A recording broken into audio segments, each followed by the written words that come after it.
Hello and welcome to episode 118 of Can We Still Be Friends, a podcast where two friends stopped arguing about movies and started working through them together. I'm Nate Goss, here with Ryan Ebling. For this episode, we're watching Past Lives, one of our favorite films from last year, and a nominee for Best Picture at this year's Oscars. As we mentioned in our last episode, we're spending this year rewatching movies that we've wanted to see a second time, and right now, we're focusing on the very recent past by rewatching movies from 2023. While Past Lives might be a long shot for winning any Oscars this year, it wouldn't feel right if we didn't take time to talk about one of our favorite movies of last year.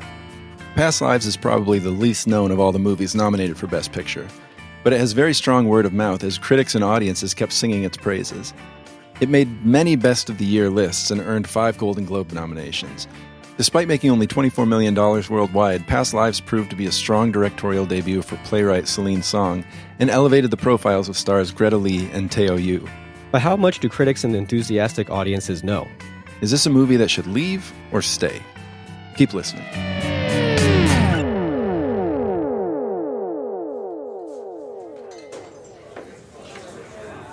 Who do you think they are to each other? I don't know. Yeah, this is a hard one. I think the white guy and the Asian girl are a couple, and the Asian guy is her brother. Or the Asian girl and the Asian guy are a couple, and the white guy is their American friend.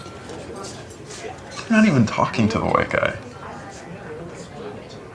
Maybe they're tourists, and the white guy is their tour guide. Drinking at 4 a.m.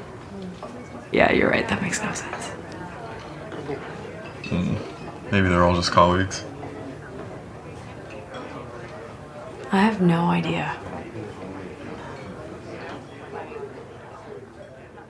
So that is the, I think, fairly unusual way that this movie opens. We don't always start with the opening scene. I don't know how often we use the opening scene to start. It'd be a good stat to figure out for our listeners. Yeah.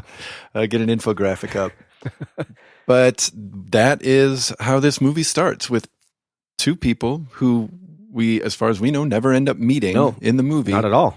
Speculating about what's happening with the characters that we do end up meeting. Mm-hmm. It's just people observing, speculating. Observing the two main characters and third main character. Sure, yeah. That works. They don't know what's going on, and we as an audience at first don't know what's going on either. Right. Then cut to 24 years earlier, and the story commences. But before we get into that, welcome back. Yeah. The Oscar nominees have been announced. Correct. Yep. And Past Lives not as nominated for the Oscars as it was for the Golden Globes. Nothing in the acting categories, which I think is too bad. It certainly is. Nominated for Best Original Screenplay, which I think is well deserved. Mm-hmm. Also in good company with like the only other movie referenced in Past Lives, right? Because wasn't Charlie Eternal Kaufman, Sunshine? Wasn't Charlie Kaufman nominated for that movie? That's right. For original screenplay? Right, yeah. And it won for that. Right? It must have won. Yeah. It won for that. All right, so maybe some good karma going on there. But, I think you raise a good point, which is we said we were going to rewatch movies from 2023, and we were going to do that based on the nominees. And of all the ones that were chosen, this is the one we decided to do before the actual ceremony. Yeah. And, so listeners may be wondering why this movie over Oppenheimer or Barbie or Killers of the Flower Moon, American Fiction. Right. Yeah. But I think mainly we love this movie. We think more people should see it. And even though, as we said in the intro, it's probably not going to win Best Picture, it does in our hearts. It certainly does, and I also think it's got quite a life ahead of it. I think a lot of people are going to find this movie, and you're going to be, if you listen to this podcast, you're going to say, "Yeah, I watched it." I remember. 2024. Yeah. 2024, by the way, February 2024, marking our 10-year anniversary. Hey, congratulations! We're recording to us. this. Yeah, we're recording this on the 16th. Our first episode came out February 11th, 2014. A lifetime ago? Yeah. 10 years ago, in fact. Yeah. So true. not quite a lifetime, but somebody's lifetime. Your son's lifetime. My son's lifetime, absolutely. Yeah. It's great to be still sitting across from you here 10 years later. Yeah, absolutely. And talking movies, which is what we're going to do. Yeah. And I think I've said this in past episodes, somewhere in the last 10 years, that for my money, if you want to know the movies that are going to be the movies we talk about years down the line, you don't look at the Best Picture category. You have said this before, and you I think look it's at brilliant. the screenplay category. Yep. Because a lot of times you've got movies that the Academy doesn't know what to do with. They say, there's something about this. Must be the screenplay. Couldn't be the whole picture. Couldn't be the director. Couldn't be the actors. We'll nominate it in the screenplay category. Right. Like when Jordan Peele won for Get Out, that was a screenplay nom. Eternal Sunshine. Just do your own research on this based on my theory and just see if I'm not a little bit correct that screenplay is where the really good movies get nominated. All right. That's where the cream of the crop is right there. With some notable exceptions like Maestro being nominated for Best Original Screenplay this year. We're going to have a Maestro conversation now or something? No, we don't need to. Thankfully not. Conversation closed. All right. Well, for both of us, this is a rewatch. Mm-hmm. So do we want to talk a little bit about the first time we watched this? I mean, it wasn't that long ago. Yeah. I mean, maybe you should go because I only watched it. I only moved it up on my watch list because you watched it and had good things to say about it. So yeah, I feel like last year, it took a while for my list to really kind of start building up with some good movies, right. Like for the long time, it was just sort of like Mario Brothers and like a Transformer movie that I saw with my boys. And the nice thing about this movie is it came out on DVD and Blu-ray pretty quickly. Yeah. It was kind of before most of the Oscar movies I watched. Mm-hmm. It's a little bit like Everything Everywhere All at Once in that way. Like Everything Everywhere All at Once was a buzzy movie, and then it got a very quick DVD release. I feel like so often the buzzy movies just hang out in the theater for a little bit, and then they go away, and the streaming rights seem to be up for sale, and we don't know where it's going to land. Do you think that's like a A24 thing, maybe? I don't know. Yes and no. Yeah. I don't think like After Sun ever got a DVD release. No. So, which is a damn shame. So I watched it, and I don't know. Really quickly, I think it's that first scene. That first scene just was like, it was enough to just pull me into it. And then it just kind of never let up from there. And then the story itself felt like such a unique story to me in what it was telling and how it was telling it. And I just found it just really beautiful. And there were parts of it that resonated very deeply with me on like a very personal level. I know this was a very personal story for Celine Song. It's basically autobiographical. Oh, really? Yeah, we can get into that, I think, in our discussion. But I was like thinking, yeah, that makes sense. I feel like you would have had to have almost gone through something like this with the level of just detail and how much she just kind of knew what emotion to show and all that kind of stuff. I was just really blown away by it. And then the ending floored me even more to the point where I was like, it's been a long time, but this is like an immediate 5-star movie for me. And I was like, this is going straight to number 1 on my list. And let's see if anything can beat this. And, I guess I still have maybe 2 or 3 movies I want to see that I haven't seen yet, but nothing's topped it yet for me. This is still my number 1 movie of the year. Yeah. How about you? Yeah. Well, I mean, you basically said what you said to me back whenever you watched it. And I also strangely saw Bowen Yang on Letterboxd, gave it 5 stars. Oh, okay. Immediately. He's a good follow on Letterboxd. He's a very good follow. He's a great follow. And I was like, all right, well, that's at least interesting too. And it was on DVD and it was at the library and it was easy to get. And I was like, oh, all right.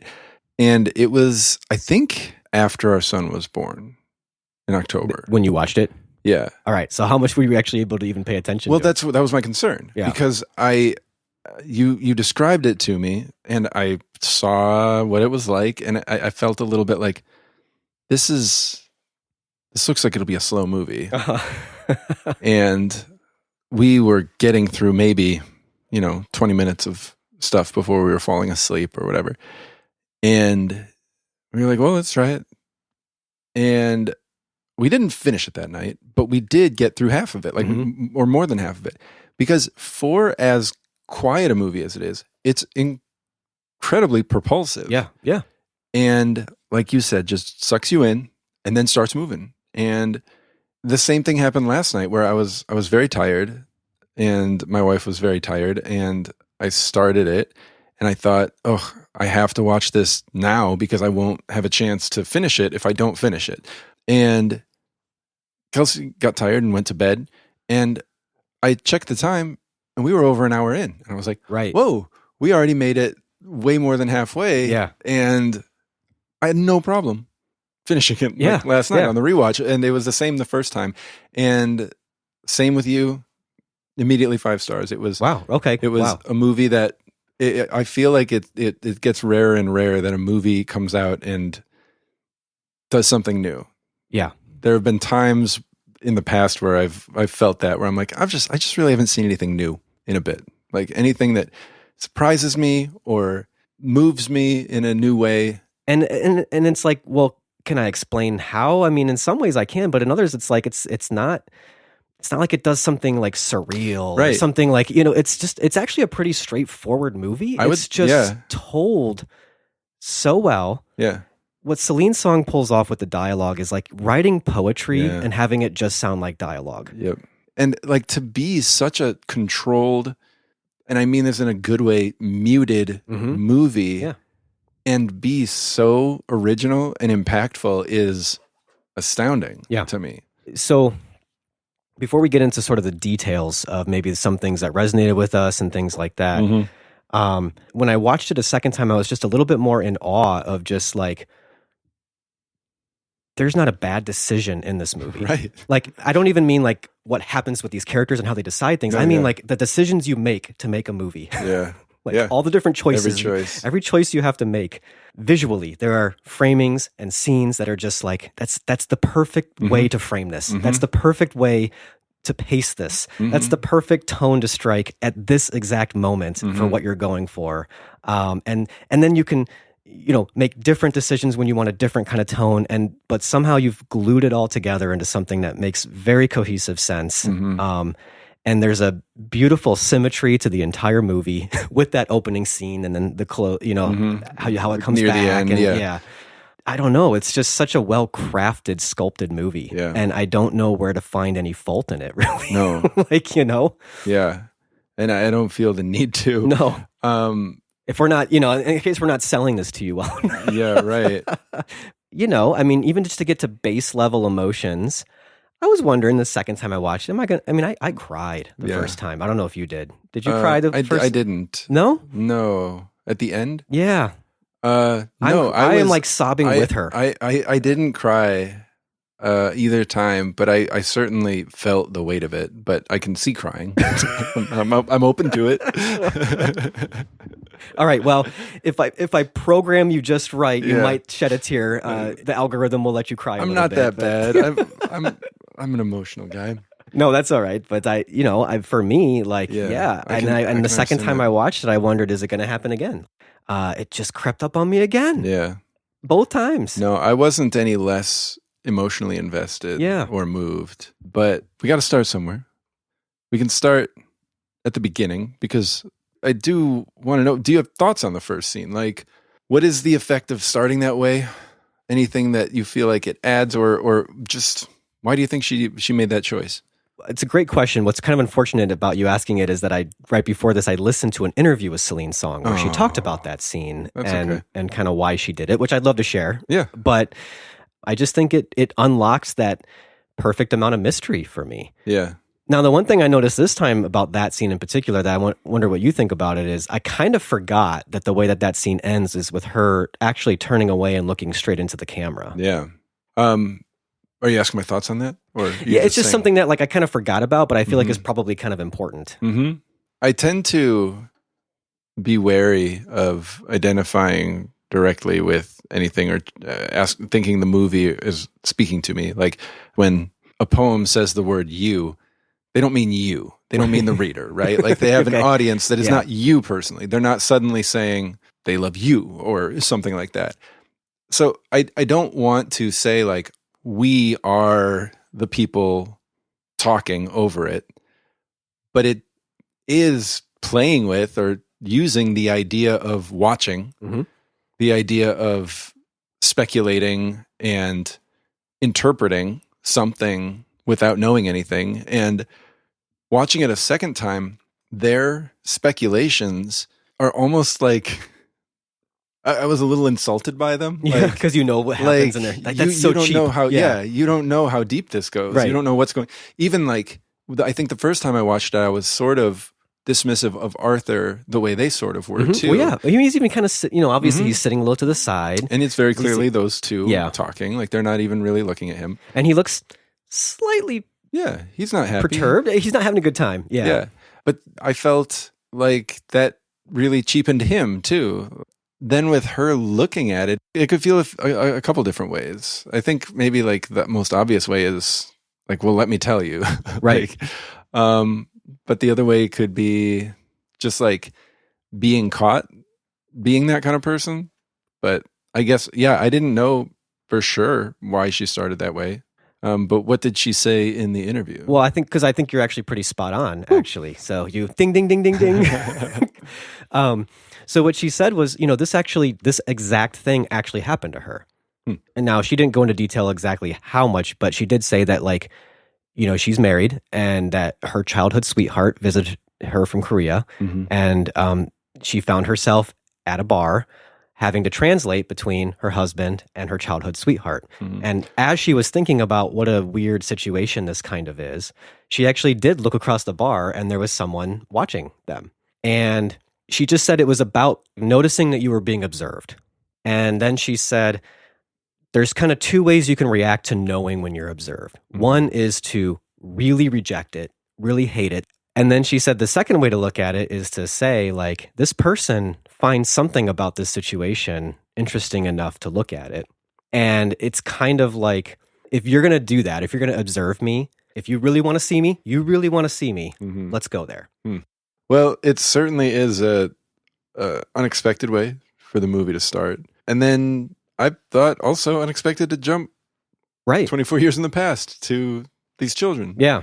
And this time around, I was more able to just kind of sit in the childhood years, because I think at first, the first time I watched it, I was trying to piece it together too much. Right.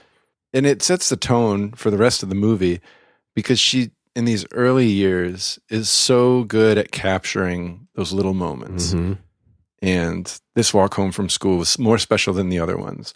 Or this time in class was more significant. Or even you can remember what record was playing when you were talking about what name you would take. And speaking of little moments, I was watching it again thinking, how serious was their relationship really?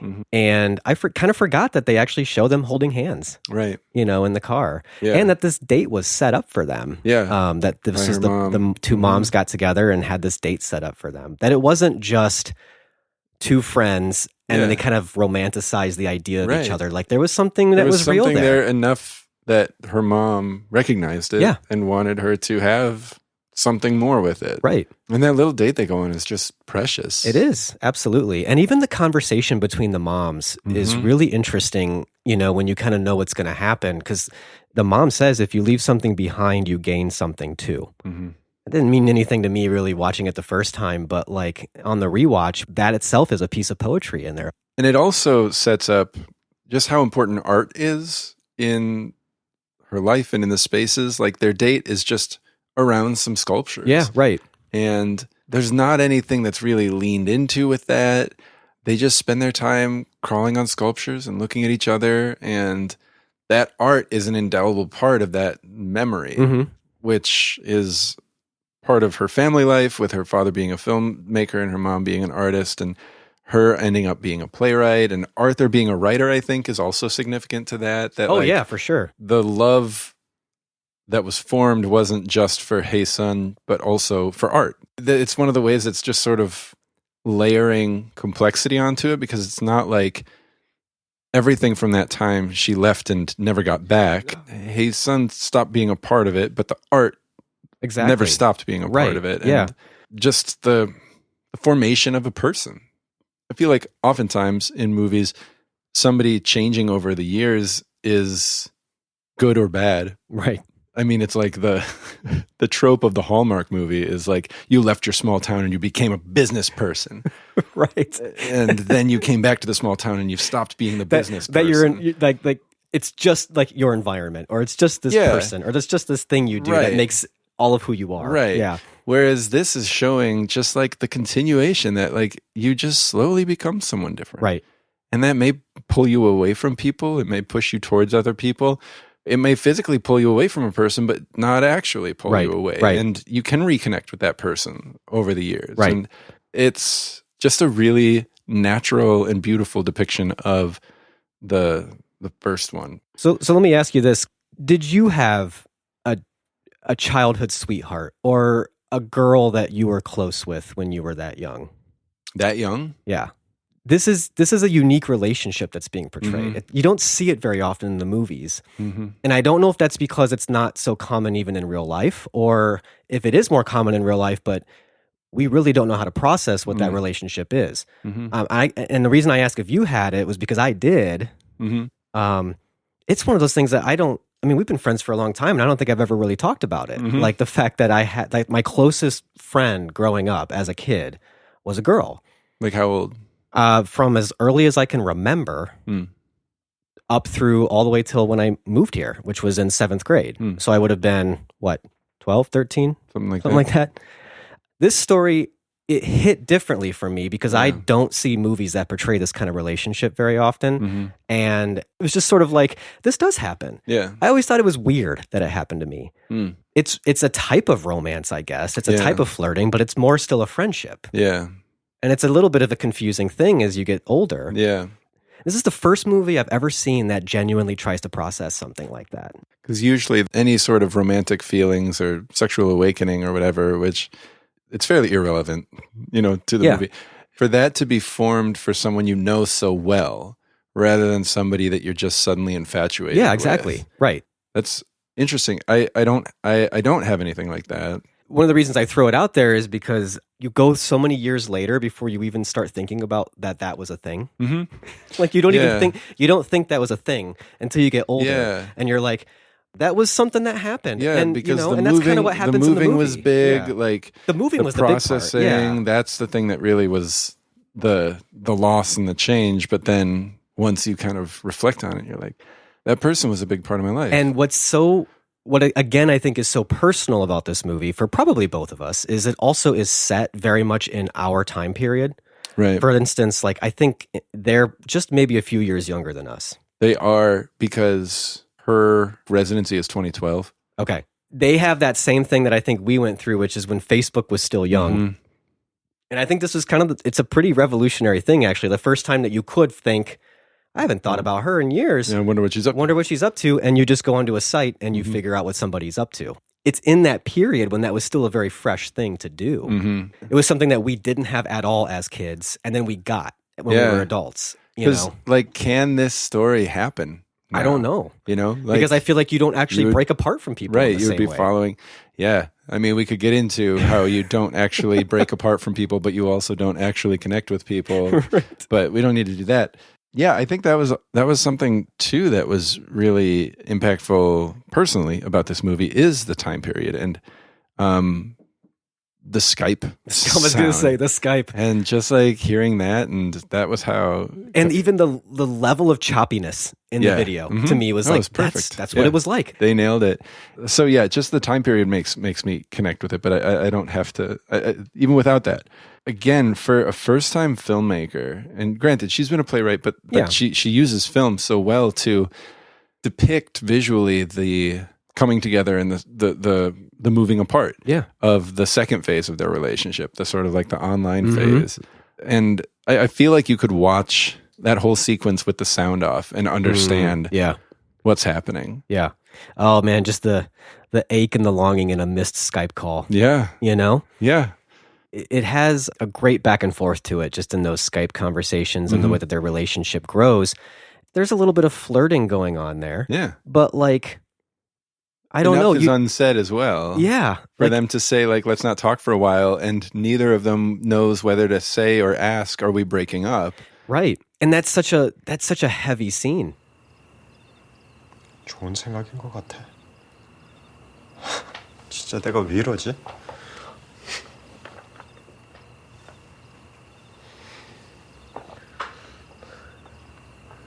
미안해. 뭐가 미안해? 우리가 뭐 사귀기나 했냐? You know, even just the pauses they give each other I think are just perfect. You can feel that they're processing these things before they say something. Right. They're giving these characters so much space to work in and so much like room to breathe. And I think the performances, especially when she's asking to not talk for a while or whatever, it's just like the testing of the waters of those sorts of conversations is perfectly written. The real pain is so beautifully acted. But what I think is very compelling about that sort of second act of the movie is that it's told the same way the first act of the story is, in just moments. In like, you remember what it felt like to get that first call, or be waiting for them to talk on that first call, or to get home so you meet that time, or to like get the notification, like all that stuff, just like those little moments. And then the types of conversations, like, oh, you have to see Eternal Sunshine of the Spotless Mind. And I don't think I noticed that the first time I watched it, that the vignette style of the second act is just like the first act. And I think she also ends both of those sequences with clearly stark images. It's not subtle in those two moments about the sense of separation they're feeling. The first, when they're children, she walks up the stairs and he walks straight. Yep. And she's going up and out of the frame, and he's just walking away from the frame. Yeah. Like he's going up a hill, but not up a big hill. And then the visual of their separation in the Skype that's the darkest scene in it all. And when we see her on his Skype, she's in silhouette and she's sitting in a dark room, and he's sitting in a dark room, but he's really kind of starkly lit. Yeah. But the computer screen lit, so a very unflattering, very sad lighting. They're just not connecting at that point, and they're moving away in that like digital way. And at the very end, you understand what he means then when he says, "For me, you are the one who leaves." Another thing that struck me this time, because we move then into her time in the Hamptons, and I was just astounded that how she can shoot so many different settings so beautifully. And maybe a little credit to the give credit to the cinematographer, to the guy who's running the camera there. Yeah. I mean, Celine Song's vision, but Xavier Kirchner's cinematography. Yeah. Who also cinematographer on Small Axe. Oh, really? Yeah. Oh, so some good pedigree. Yeah, seriously. But able to shoot interiors, exteriors, cities, country, close, long. The variety is amazing. Yeah. And that's two cities. So he goes how to shoot Seoul and how to shoot New York. And then Montauk. And to go from the digital breakup to the sunlit Montauk is really striking and beautiful. And again, just showing her progression as a person through those visuals, through different lighting, like softer lighting, open windows, deep space where we can see out the windows through to the fields. And then when she's outside, she's just taking it all in, and it's just gorgeous. And it's often in that magic hour. And, you know? Yeah. Yeah. And it's got the beauty of it and the sadness and the tension of the unknown as she ventures into that. You know, we don't get an immediate sense of, did she find her place in this house? I'll tell you what, some roommate who's like, grab a seat. Yeah. Like there's nothing, the house is empty. She's sort of finding it herself. Like it's all so gentle and natural and realistic feeling. And then that's the context in which Arthur steps into the picture. And I don't know how your feelings, if they were the same or if they were different when you saw him the second time. I had a lot more affection for him the second time. Because I remember, if you think about it, you're watching this the first time, you've got this beautiful, beautiful love story that's unfolded. And oh man, she walked away from him. Yes, she's finding herself. She's writing her name on the wall. And then he kind of just like walks out of nowhere into the thing. And I'm like, who's this guy? It's that guy. Great. Yeah. What's this about? Yeah. And then the second time you watch it, knowing how the movie goes, and you're like, oh, Arthur. Yeah. Good guy. He's back. I like that guy. with his hit book boner. Yeah. which I don't know what to make of exactly, although it made me laugh when I watched it last night. Well, one way to read it is he's very in touch with his masculinity. Yes. Yeah. But, this is where we do meet Arthur, and I guess maybe at some point we should talk about that whole relationship and how that kind of flows and what happens with that. Because that's an equally sweet and beautiful developing love story. But not in its own way romantic. It's a little pragmatic. Right. Yeah, that's what I was going to say. But in how many movies is that pragmatism an immediate judgment call on that relationship? Right. The reality is that's a lot of relationships. Yeah. Yeah. I think what this movie kind of does in a healthy way is it sort of separates out our way of thinking about romance with our way of thinking about love. They're both beautiful things, and they can coexist in weird ways, sometimes ways that we don't even quite understand, and that can be a beautiful thing. One can lead to the other, but not necessarily. Exactly. And you can have romance in one relationship, but it doesn't necessarily have to be a sexual love relationship, And then sometimes you have a relationship that the romance is there, but it's a little bit more formulaic. No less beautiful, though, really, in its own way, because these two people are very connected to one another now in this really beautiful way. They've made something of each other. Literally intertwined. Exactly. Yeah. I like the way, because she does the same thing, just vignettes. Yeah. They're a little bit more tense because one of them is like getting questioned by the TSA. Well, the Canadian border, or the Canadian, is that what it was? I don't even know. Yeah, his thing said CBP, so I don't know if that's like Canadian Border Police Patrol? or Patrol or something. Okay. That's how you find out they're married. Like, that's not the most romantic way for us to... She could have shot them getting married. Yeah, we see that picture later even of her in her wedding dress. And then them having to kind of fess up that it, not fully, but kind of was a green card wedding as well. Yeah, that accelerated it. Yeah, accelerated it, exactly. Yeah. I kept kind of imagining what this movie would have been like if it had been made in different decades. And in the 90s, Arthur would have been a jerk. And his writing career would have been in competition with hers. But here isn't that basically You've Got Mail? Like Greg Kinnear is like that writer jerk. Yeah, right. Yeah. I don't want to jump too far ahead, but the scene between her and Arthur after her day with him, not her date, her day with Hae Sung. Yeah. Is perfect. Are you mad? No. Feels like you were. I don't have a right to be mad.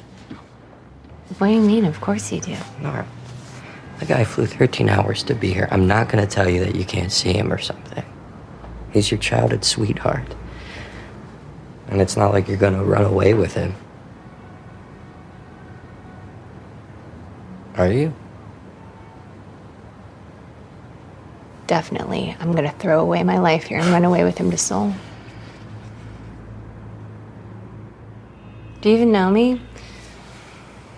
I'm not gonna miss my rehearsals for some dude. I know.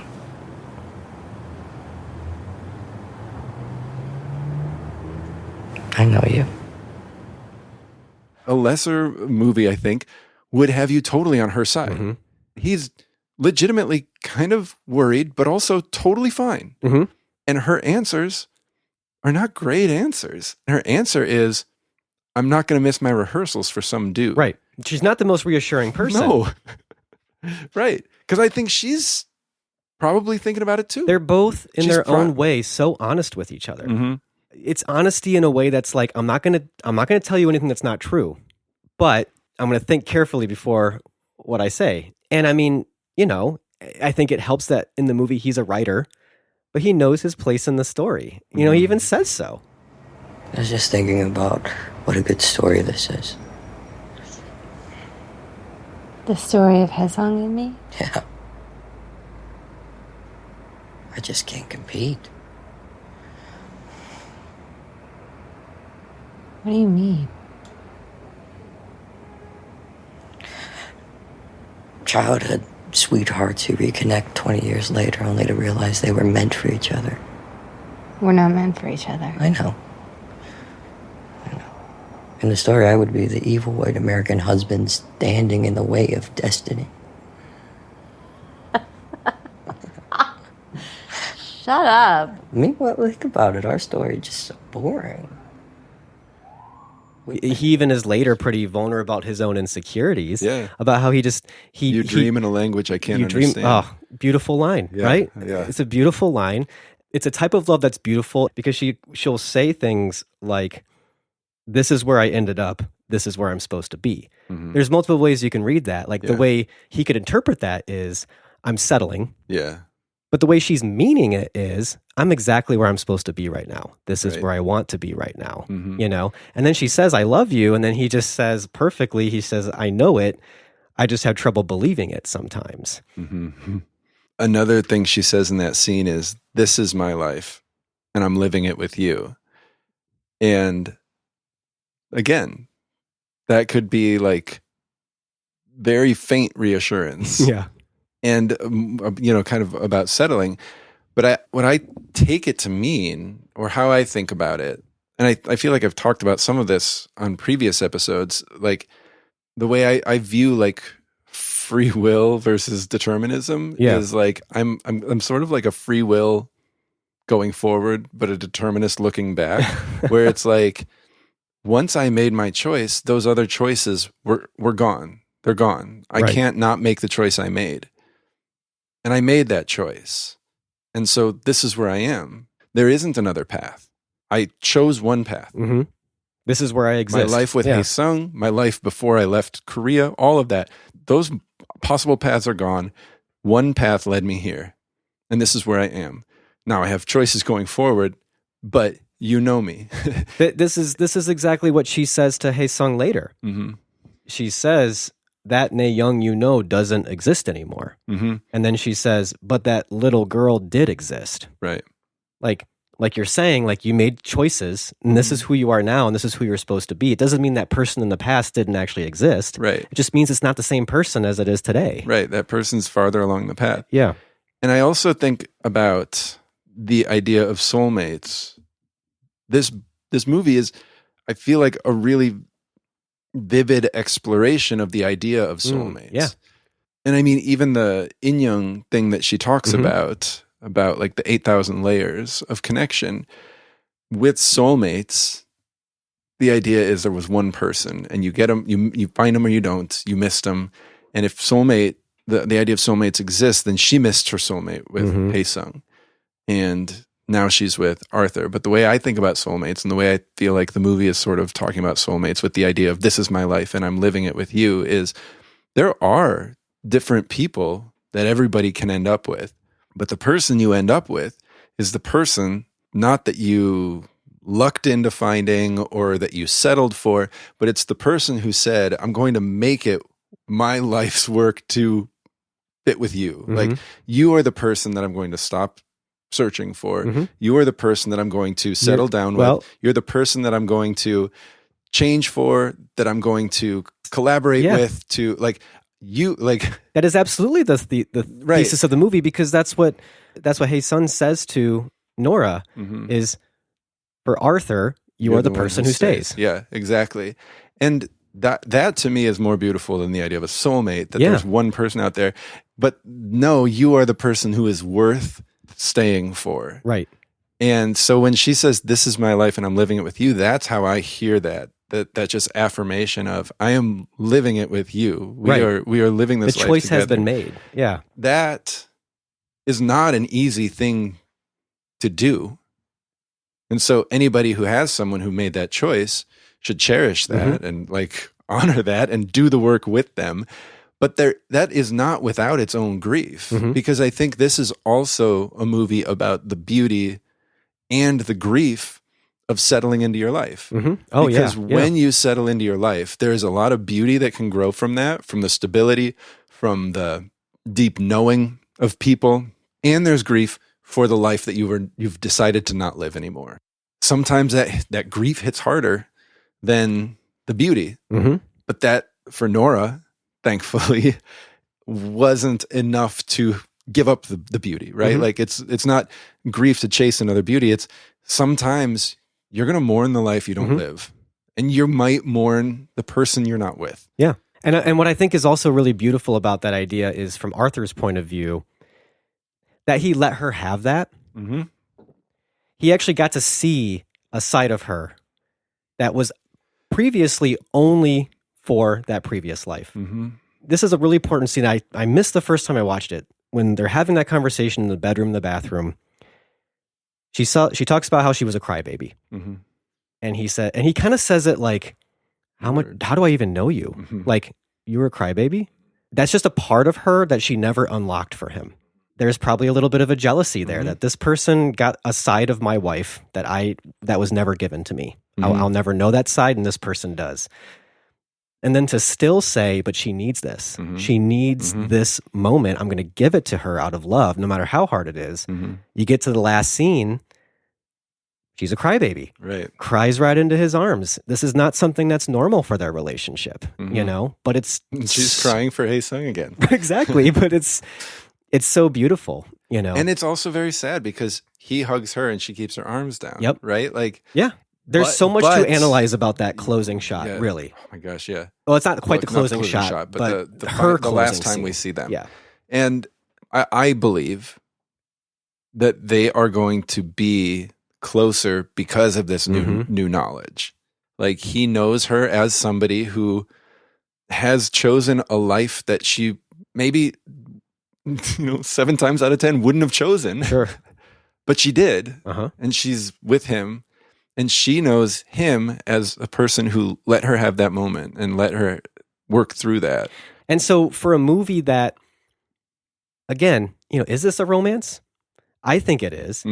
But in any other romance, this is where she's ending up sticking with the asshole villain. Yeah. And you're supposed to be happy about that. Right, yeah. But you are. Isn't this kind of romantic? This is a really romantic thing for someone to do. To actually it's like real life romantic. It's sort of the difference between, 12-year-old romance and 36-year-old romance.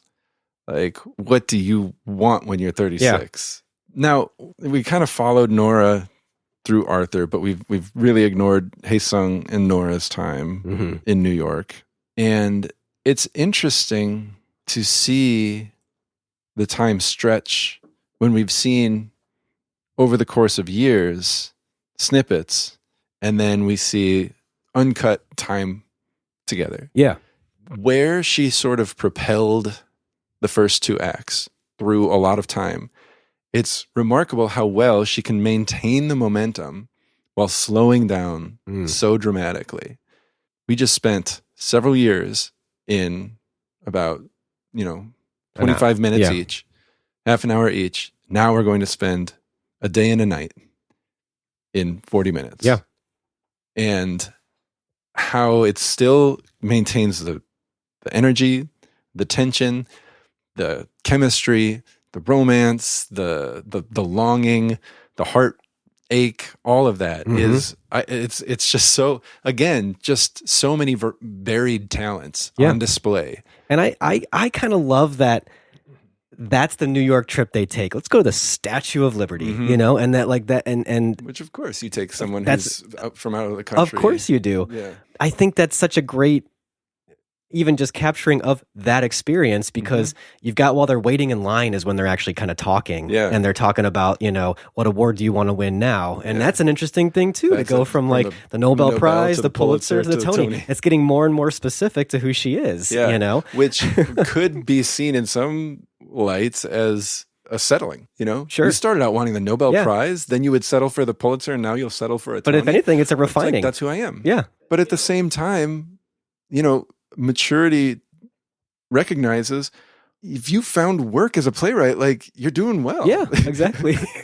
Living in New York? Yeah, right. Yeah. But I guess what I was going to say is then to just have it be like these quiet moments when they're on the boat. Yeah. It's also extremely, again, the realism and the livedness of the script, where she just keeps asking about his girlfriend, and he keeps kind of saying like, well, not my girlfriend. We're not together anymore. Where she's sort of like, just so you know. And he's like, well, just so you know. Right. But they're both, still respectful, and like, just the times that they don't talk and they just look at each other, and they're just sort of like, wow, you're really here. We're right here. There's a tension there that it's a sexual tension, It's just unique to see a movie that doesn't use that tension to bring it to some climactic romantic moment. It uses that tension to just write it out. Watch two people navigate it. Yeah. Right. To just write out that tension and then end in a way that is, you don't think that's the ending you want. Mm-hmm. And all along, it's the perfect ending and the one that's just the absolute right one for the story. And after you see it, you can't imagine it ending any other way. And maybe this is where we should get into like that. I also think the title Past Lives is so perfect and how it kind of fits in with past lives in a reincarnational kind of way of like actual lifetimes. Right. But then the movie kind of just pushing you and saying, but you've had past lives in your life. Yeah. Like there's a reincarnation that happens throughout life. Yeah. Do you know what I mean? Like it's I had never thought about reincarnation in that way until I watched this movie. That you don't have to die to be reincarnated. Kind of, yeah. Or that you might not even realize it when it's happening. Yeah. But that in Yun, that idea, or just the whole idea of this number of lives that we have, it's sort of a crisscross of like the connections you make and the multiple lives that you have that build up who you are. Yeah. There's a word in Korean, 인연. It means providence or fate. But it's specifically about relationships between people. I think it comes from Buddhism and reincarnation. It's an inyan. If two strangers even walk by each other in the street and their clothes accidentally brush, because it means there must have been something between them in their past lives. It reminds me of a poem called Please Wait, or There Are More Beautiful Things Than Beyonce by Morgan Parker. Yeah. And it's talking about basically, if you're going to spend your life waiting until you're Beyonce, like holding Beyonce as the paragon of beauty and perfection, you were going to miss out on all these things. And then it ends basically with the line like, one day you will be able to look at the, kind of the outline of your life and say, okay, once I was a different kind of person. And just the serenity in just saying that about yourself, not judging it, just saying, I was a different kind of person. I have lived different lives. It's been affected by the people I was around, the places I occupied, and I don't have to be that person again because I am this person now.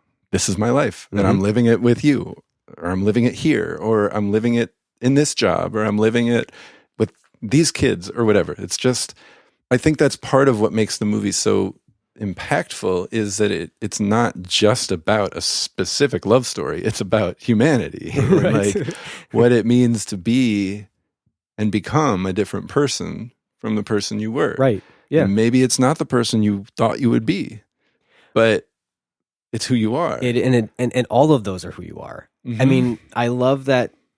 Again, and near the end, gosh, I just feel like it's such it just cuts you when the way the movie cuts when they're saying goodbye to each other at the Uber, and for that split second, it cuts back to them as kids. Yes.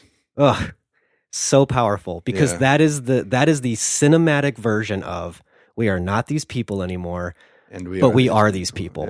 Yeah. It's so But it was also beautiful. different because, one, they were standing there looking at each other rather than just walking away, and it was at night too. Yeah. Like in that moment, they were those kids again. Yeah. And I think that, gosh, Celine Song, to know that you have to have that scene there, that little cut. Situated among very long takes. Yes. Right? Like It's jarring. And then that's kind of what she has to walk home on. And the length of her walk is perfect for you, the audience member, too. And then, just what we've already talked about with the scene with Arthur. It's just incredible. And then, and to give Haesung a coda, he's going to be okay. He's driving away. And I don't know if you put much stake in this. Some people talk about like the direction of progression, at least in Western films. So I don't know if that would, if we categorize this film that way. Moving left to right is seen as forward progress. Okay. And they both move left to right. And that she's walking back to her house crying, but she's also progressing left to right. And he's riding in the car left to right. And then we, the audience, is also moving left to right because the camera moves away from him, and it's just that really striking. Wow, I didn't even think about that. Scene. Yeah, so poetry, it's like visual poetry here. Yeah, and just perfect from frame one. Yeah, I think.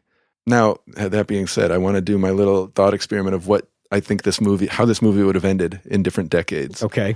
You did the 90s already. 90s, she leaves with him. Okay. Arthur's a more villainous character, even if subtly, but 90s, she leaves with him. She goes with 90s, this is Can't Hardly Wait, and even 90s indie. Okay. Even like all right, 90s all right. indie. I'm saying, I'm kind of thinking of it, if this were an indie movie that came out in the 90s, okay, I would say she still leaves with him. Okay. Because that's sort of like a little bit shocking, a little bit provocative. 2000s? Now, this would have been Eternal Sunshine of the Spotless Mind. Yeah. 2000s, I would say, and I might be wrong about this, 2000s, I would say the Uber pulls up, movie ends. You don't know. Right. It's up to you. And then we're sitting there in college going like, oh my gosh. What do you think? She left with him? Do you think? 2010s, I say split screen. We've got him in the Uber looking out the window, her walking back. Yeah. And then their faces are going to tell us. But it also would still be a little bit ambiguous. There'd be it would still end on them. Was she smiling at the end or was she crying? You know, like that sort of thing. Right. But it would end on the split screen. Right. And still with the two of them. Yes. Right. Yeah. And then 2020s, this is how that movie ends. Like the perfect ending for the current state. And what do you think that says about what the culture is ready for, I guess? It seems like everything what else the culture needs, whether they're ready for it or not, is a very different question. Yeah. The culture needs nuance. Nuance and self-reflection. Sure. And reality. Yeah. And emotional intelligence. Yes. I think. Emotional intelligence. Yeah. Right? That's genuinely what I think. I would agree with that, I think. And I do think that we are sort of placed in that boat. Again, we start the movie different people. Mm-hmm. We start the movie as the observers who are sort of oversimplifying and judging. Mm-hmm. Now we are people who have learned the reality, the complexity, and the nuance, and we are now on our own journey across the bridge. I like left to live our past and future lives. Yeah, I know, and this gets us back to maybe where we can, wrap it up a little bit. I'm closing my notebook. We talked at the beginning about how like this was an immediate 5-star movie for us, and I think I even said, I think you were agreeing with me that there are those movies you occasionally see that just kind of reinvigorate your feelings about the entire form. Like this is what movies can do. This had to be told this way. This had to be in this medium to be told as effectively, and it's such a small kind of like contained story. Yes, for all the scenes where they are around other people, like. The only reason I know that there are other people in those scenes is because, of course, there are. Because they're in New York. And looking back on it, you can't picture a single other person. Yeah. I mean, I don't remember what the bartender looks like. No. You know what I mean? Yeah. Yeah. Yeah. So I guess. I mean, obviously. If we haven't gushed enough. 5 stars. I don't think we could be more best buds on this one. Yeah. Best buds it is. Should we maybe talk about what we're going to do at our next episode? Yeah. So we're kind of continuing this thing of movies of 2023. Yeah. But for our next episode, which by the way, we're taking a break. We're not going to have an episode in March. So this will be an April episode. And what we're thinking right now is, even though you just listened to us gush about it, we're pretty sure, unfortunately, Past Lives is not going to win the Academy Award for Best Picture. Right. So what we're going to do is we're basically going to wait and see. Yeah. And we're going to see what does win. Yeah. If it's not The Holdovers or Past Lives, we'll watch that. That's the movie we're doing. Otherwise, we'll come up with something. Right. And you'll find out when you see the episode title. That's true. But if you are the type that likes to, plan ahead and likes to definitely do your homework. Yeah, we'll put it out on Instagram. Well, or you'll just know if it's the one that wins Best Picture. Oh, well, that's not there's Holdovers that. or Past Lives. There's that. Yeah. But if it is deduction, Holdovers, if you're good at deduction, then that's how you can possibly know. Yeah. But you were saying yes. Well, I was just saying that if we need to announce something that is not The Holdovers or Past Lives, if those happen to win, long shots, we'll put it out on our socials. That's right. But yeah, that's the plan, and we hope you come along with us for the ride. So, to listen to or comment on this or any of our past episodes, find us at canwestillbefriends.net or email us at feedback@canwestillbefriends.net. You can find us on Instagram and Threads at canwestillbefriendspod. If you'd like to leave us a voice message and be featured on the podcast, call us at 847-306-9532, or you can always email us a voice memo.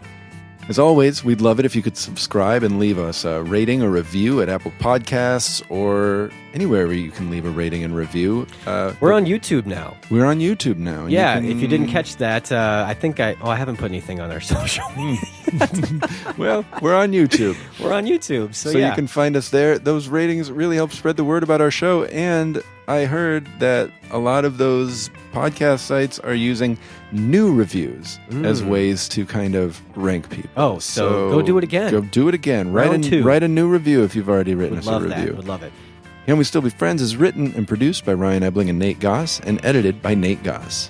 Thanks for listening. We'll catch you next time.